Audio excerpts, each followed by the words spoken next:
Hello everyone. योजना कुरुक्षेत्र की magazine के एमसीक्यू की सीरीज़ हम डिस्कस कर रहे थे, जिसमें 2 वीडियो हमने ऑलरेडी अपलोड कर दिए हैं, जिसमें जून की सारे एमसीक्यू कुरुक्षेत्र योजना दोनों के हैं। ओके, और इसके साथ साथ जुलाई की हमने ऑलरेडी अपलोड कर दी है। प्लेलिस्ट पे आप जाके देख सकते हैं। जुलाई के कुछ 5 से 7 एमसीक्यू बचे हुए हैं, जिन्हें हम नेक्स्ट जो सीरीज़ हम डालेंगे अगस्त की, उसमें कम एमसीक्यू हैं, तो उसमें हम ऐड करके उसे देख लेंगे। ओके, तो बिना देरी के स्टार्ट करते हैं। पहला क्वेश्चन क्या कह रहा है? Zero budget natural farming ZBNF के बारे में स्टेटमेंट है यहाँ पे, तो हमें बताना है क्या सही है क्या नहीं। इसमें पहला स्टेटमेंट ये कहता है कि यह सभी फसलों के उत्पादन की शून्य शुद्ध लागत पे आधारित है। सभी फसलों की शून्य शुद्ध लागत पे आधारित है। इसके साथ ही दूसरा कथन कह रहा है किसान आनुपातिक रूप से उत्पादन में सुधार के लिए बाहरी रसायनों का प्रयोग करते हैं। ओके, और तीसरा कथन क्या कह रहा है कि Andhra Pradesh zero budget natural farming की पॉलिसी लागू करने वाला पहला राज्य बना। तो इसमें से कौन सा कथन सही है कौन सा गलत है, ये हमें देखना है। तो यहाँ पे हम देखेंगे कि इसका कथन बी सही है, क्योंकि ये जो पहला स्टेटमेंट है ये सही है, इसकी लागत शुद्ध शून्य लागत पर आधारित है। और दूसरा कथन यहाँ पे सी सही है, आंध्र प्रदेश पहला राज्य बना।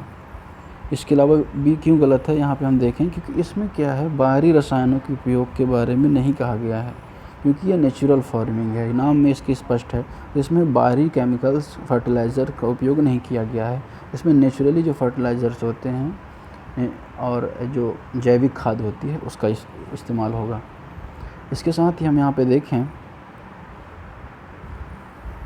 तो आंध्र प्रदेश भारत का पहला राज्य बना, और इसके साथ साथ इसने स्केल आउट योजना शुरू की है। तो ये बात यहाँ पे हमें जाननी है। इसके दूसरे क्वेश्चन पे हम चलें। भारत नेट के बारे में बताना है। भारत नेट का लक्ष्य ग्राम पंचायतों को ब्रॉडबैंड से जोड़ना है, पहला स्टेटमेंट है। दूसरा, भारत नेट एक सार्वजनिक भागीदारी परियोजना है, PPP मॉडल पे बेस्ड है, पब्लिक प्राइवेट पार्टनरशिप मॉडल पे बेस्ड है। इसमें कौन सा कथन सही है ये बताना है। इसमें जो पहला स्टेटमेंट है वो सही है, यह ग्राम पंचायतों को ब्रॉडबैंड से जोड़ेगा, लेकिन यह PPP मॉडल पे आधारित नहीं है। यह परियोजना यूनिवर्सल सर्विस ऑब्लिगेशन फंड पे द्वारा वित्त पोषित है। साथ ही यह फंड दूर संचार विभाग के तहत दूर संचार सेवाओं में सुधार के उद्देश्य से स्थापित किया गया है। ओके, हम थोड़ा सा देख लें। डिपार्टमेंट ऑफ टेलीकम्युनिकेशन DOT के तहत स्थापित भारत नेट, जिसे पहले भारत ब्रॉडबैंड नेटवर्क लिमिटेड के नाम से जाना जाता था, एक विशेष प्रयोजन वाहन है, स्पेशल पर्पस व्हीकल है, जो 2.5 लाख ग्रामों को इंटरनेट के माध्यम से जोड़ेगा। तो इसमें ये हमने देखा। तीसरे क्वेश्चन पे हम चले। यहाँ पे स्फूर्ति मिशन का उद्देश्य ग्रामीण क्षेत्रों में पारंपरिक उद्योगों को वित्तीय क्षमताओं को बढ़ाना है। स्फूर्ति मिशन का उद्देश्य ओके, पारंपरिक उद्योगों की वित्तीय क्षमता को। साथ ही वित्त मंत्रालय स्फूर्ति मिशन को कार्यान्वित कर रहा है। 2 स्टेटमेंट यहाँ पे दिए हुए, कौन सा कथन सही है हमें बताना है। इसका सही आंसर होगा ए। इसका उद्देश्य तो ग्रामीण क्षेत्रों में पारंपरिक वित्तीय क्षमताओं को बढ़ाना है स्फूर्ति कार्यक्रम का, मगर इसे वित्त मंत्रालय संचालित नहीं कर रहा है। इसे कौन सा मंत्रालय संचालित कर रहा है? यहाँ पे हम देखें MSME, ministry of micro small and medium enterprises द्वारा यह संचालित हो रहा है। ठीक, तो इसमें वित्त मंत्रालय द्वारा ही संचालित नहीं हो रहा है। इसके बारे में थोड़ा देखें। पारंपरिक उद्योगों कारीगरों को समूहों में व्यवस्थित करके पारंपरिक उद्योगों को अधिक लाभदायी तथा प्रतिस्पर्धी बनाने के लिए भारत सरकार ने पारंपरिक उद्योगों के उत्थान हेतु फंड की नई योजना स्फूर्ति शुरुआत की है, जिसका फुल फॉर्म है scheme for fund for regeneration of traditional industries स्फूर्ति। ओके, ये हमें याद रखना है, ये इम्पोर्टेंट है। ओके, तो MSME मंत्रालय द्वारा है, ये बात हमने यहाँ पे देख ली। इसके साथ ही योजना में उत्पादन हेतु तो उपकरणों के प्रतिस्थापन, सामान्य सुविधा केंद्रों की स्थापना, उत्पाद विकास, गुणवत्ता में सुधार, इन सब बातों को भी बताया जाएगा। अगले क्वेश्चन पे हम चले। एस्पायर योजना से संबंधित है। एस्पायर योजना क्या है? यह ग्रामीण और कृषि आधारित उद्योगों में नवाचार उद्यमशीलता को बढ़ावा देती है।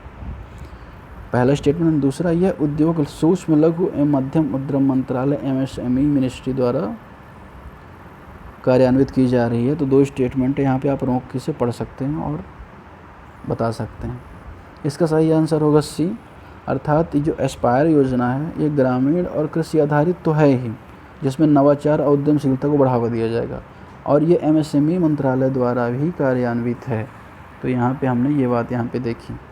ओके, एस्पायर और थोड़ा सा देख लें इसका full form, A scheme for promotion of innovation rural industries and entrepreneurship Aspire.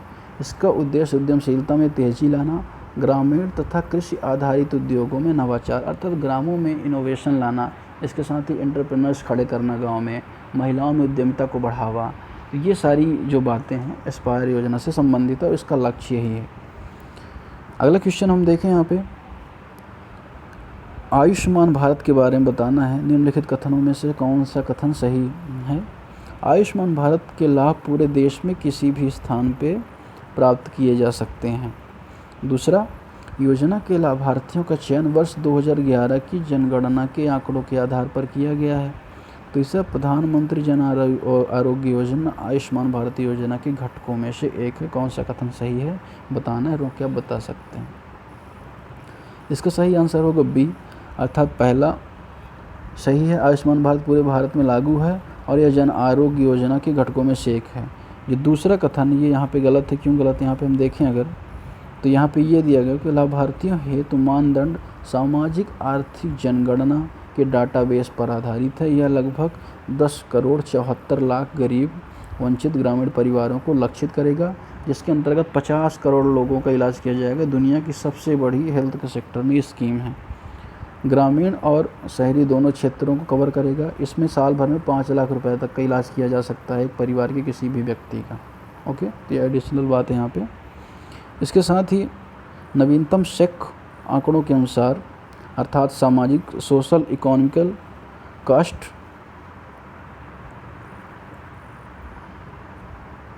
हाँ, तो यहाँ पे हमने देखा कि शहरी परिवार की व्यावसायिक श्रेणी की पहचान करेगा। ठीक है, तो ये 2011 की जनगणना पे नहीं बल्कि सामाजिक आर्थिक जाति का जनगणना पे सेंसस पे आधारित है, मतलब social economical cost census. Ayushman Bharat के तहत दोहरी रणनीति अपनाई जा रही है, जहां एक और प्राथमिक स्वास्थ्य देखभाल सुविधा प्रदान करने हेतु स्वास्थ्य और कल्याण केंद्रों का निर्माण किया जा रहा है, वहीं दूसरी ओर किसी गंभीर बीमारी की स्थिति उत्पन्न होने पर वित्तीय जोखिम और गरीब कमजोर परिवारों की रक्षा हेतु जन आरोग्य योजना का निर्माण भी किया जा रहा है। छठे क्वेश्चन में चले, बहुत इंपॉर्टेंट क्वेश्चन इस बार रहे। स्फूर्ति के बारे में देखा, एस्पायर के बारे में देखा, प्रधानमंत्री आयुष्मान भारत योजना के बारे में देखा, और हमने एक क्वेश्चन देखा यहाँ पे भारत नेट के बारे में देखा। अब प्रधानमंत्री श्रम योगी मानधन योजना के बारे में देखेंगे। निम्नलिखित में से कौन सा कथन इसमें सही है? यह असंगठित क्षेत्र में श्रमिकों के लिए स्वैच्छिक अंशदायी पेंशन योजना है। दूसरा, असंगठित क्षेत्र के सभी श्रमिक इस योजना के तहत पात्र हैं। तीसरा, योजना के अंतर्गत केंद्र व राज्य 50-50 का अनुपात है, अर्थात आधा-आधा का अनुपात है। कौन सा कथन सही है हमें देखना है। इसका सही आंसर होगा सिर्फ एक, अर्थात पहला ही सिर्फ सही है। यह असंगठित क्षेत्र के श्रमिकों के लिए स्वैच्छिक व अंशदायी पेंशन योजना है, ये कथन सही है। बाकी ये जो 2 कथन है तो ये बिल्कुल गलत है और ये दूसरा भी गलत है। क्यों गलत है ये हम आगे देखते हैं। प्रधानमंत्री श्रम योगी मानधन योजना स्वैच्छिक योजना है। इसमें 42 करोड़ श्रमिकों को उपलब्ध कराई जाएगी। साथ ही इसके अलावा इस योजना के तहत उन श्रमिकों को कवर नहीं किया गया है जिन्हें नई पेंशन योजना, कर्मचारी राज्य बीमा निगम योजना तथा कर्मचारी भविष्य निधि संगठन के तहत कवर किए गए हैं। ओके, लाभार्थियों को आयकर दाता नहीं होना चाहिए। तो ये यहाँ पे बात हमने देखी कि जो पुरानी योजनाओं में कवर है, नई योजनाओं उन्हें शामिल नहीं किया गया है। इसमें उन व्यक्तियों को शामिल किया गया जिनकी आय 15,000 रुपये से कम है और 18 से 40 वर्ष के हैं। इसमें श्रमिकों द्वारा, किसानों द्वारा पैसा जमा किया जाएगा। 18 से 40 वर्ष के जो है इसमें जमा कर सकते हैं और उसके बाद इन्हें 60 वर्ष के बाद इन्हें पैसा मिलेगा। तो यहाँ पे ये एक और बात है, प्रधानमंत्री श्रम योगी मानधन योजना कुल राशि में से लाभार्थी और केंद्र सरकार 50-50 का अनुपात देंगे, अर्थात जिसको बीमा कराना होगा वो आधा पैसा देगा और आधा गवर्नमेंट अपनी तरफ से पैसा इसमें देगी। ओके, तो ये हमने देखा यहाँ पे। अगला क्वेश्चन हम देखें यहाँ पे, राष्ट्रीय स्वच्छ राष्ट्रीय शिक्षा नीति के मसौदे से संबंधित है। इस मसौदे के तहत प्रधानमंत्री की अध्यक्षता में राष्ट्रीय शिक्षा आयोग बनाने की सिफारिश की है। साथ ही इसने शिक्षा का अधिकार अधिनियम के दायरे को 3 से 18 वर्ष की आयु के सभी बच्चों को बढ़ाने की सिफारिश की है। दो में से कौन सा कथन सही है? तो इसमें आप देखेंगे दोनों कथन सही है। डॉक्टर के कस्तूरी रंगन की अध्यक्षता में एक मसौदा तैयार किया गया है। यह समिति 31 मई 2019 को अपनी रिपोर्ट प्रस्तुत की। इस समिति का गठन MHRD मंत्रालय द्वारा मिनिस्ट्री ऑफ हाउसिंग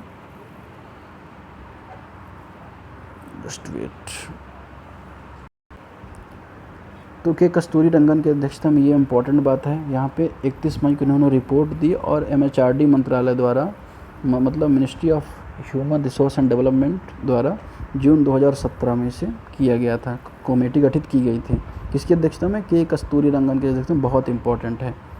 इस समिति ने अपनी रिपोर्ट में एक शिक्षा नीति का प्रस्ताव किया जिसमें पहुँच, समानता, गुणवत्ता, सामर्थ्य, वर्तमान शिक्षा प्रणाली से संबंधित जवाबदेही चुनौतियों का समाधान करेगी। ओके। साथ ही इस नीति ने संसद के अधिनियम के माध्यम से एक संवैधानिक निकाय के रूप में राष्ट्रीय शिक्षा संस्थान, राष्ट्रीय शिक्षा आयोग की स्थापना का प्रस्ताव भी किया, जिसका अध्यक्ष प्रधानमंत्री होगा। अर्थात कथन ए सही है। वर्तमान में शिक्षा का अधिकार 6 से 14 वर्ष के बच्चों के लिए है, जिससे सभी बच्चों और अनिवार्य शिक्षा प्रदान का प्रावधान है। परंतु इस नीति में क्या किया गया? प्रावधान किया गया 3 से 18 वर्ष के बच्चों को इसमें के कवरेज में लाया गया है।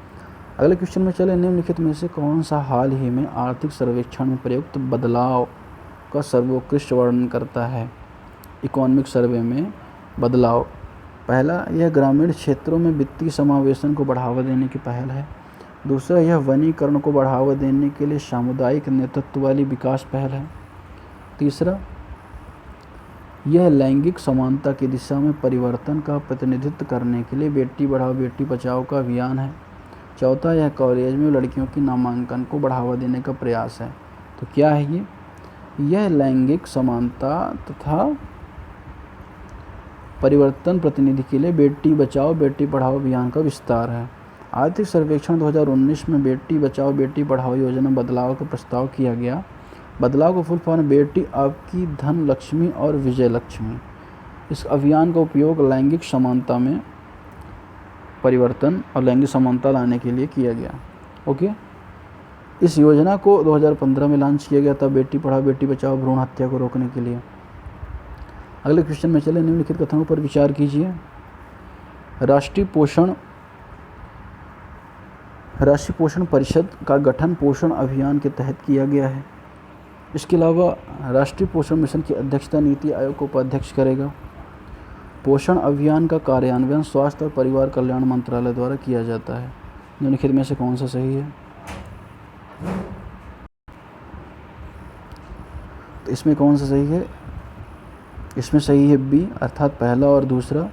अर्थात इसका गठन पोषण अभियान के तहत किया गया है, पर इसकी अध्यक्षता नीति आयोग का अध्यक्ष नहीं उपाध्यक्ष नहीं करेगा। पोषण अभियान का कार्यान्वयन स्वास्थ्य परिवार कल्याण मंत्रालय, ये भी सही है और ये भी सही है। तो कौन करेगा इसकी अध्यक्षता? हम यहाँ पे देखते हैं। राष्ट्रीय पोषण मिशन का नेतृत्व नीति आयोग का उपाध्यक्ष करता था। कथन 2 सही है। फिर यहाँ पे क्यों गलत दिया गया? Just wait.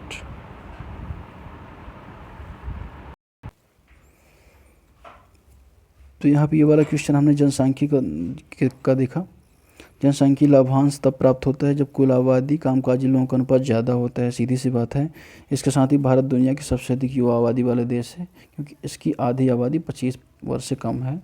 2055 तक भारत जनसांख्यिकीय लाभांश में रहेगा। नेक्स्ट क्वेश्चन में ये देखा। सामाजिक स्वास्थ्य कार्यकर्ता आशा के संदर्भ में। आशा स्वास्थ्य कार्यकर्ता है जो सामाजिक स्वास्थ्य एवं ग्राम समुदाय के बीच इंटरफेस का कार्य करती है। यह किसी प्रकार से वित्तीय समावेशन को बढ़ावा नहीं देती। ओके। MSME के बारे में। सूक्ष्म लघु MSME के संदर्भ में हमने देखा कि MSME समावेशी विकास को प्रोत्साहित करता है। MSME वैश्विक निर्यात को बढ़ावा देने की क्षमता है। MSME को वैश्विक प्रतिस्पर्धा का सामना करना पड़ रहा है। तो इसमें हमने देखा कि पहला और दूसरा सही है यहाँ पे। इसके अलावा तीसरा सही नहीं है क्योंकि यह पूंजी गहन क्षेत्र है। एमएसएमई की वृद्धि के लिए कम पूंजी की आवश्यकता होती है। इसे चीनी सीमांत से गहन प्रतिस्पर्धा का सामना करना पड़ रहा है, जिससे निपटने हेतु मजबूत विनिर्माण की आवश्यकता है। तो ये अगस्त माह का सारा एमसीक्यू यहाँ पे हो गया योजना कुरुक्षेत्र का। अगर आपको इसे PDF चाहिए तो आप डिस्क्रिप्शन लिंक में टेलीग्राम से डाउनलोड कर सकते हैं। धन्यवाद।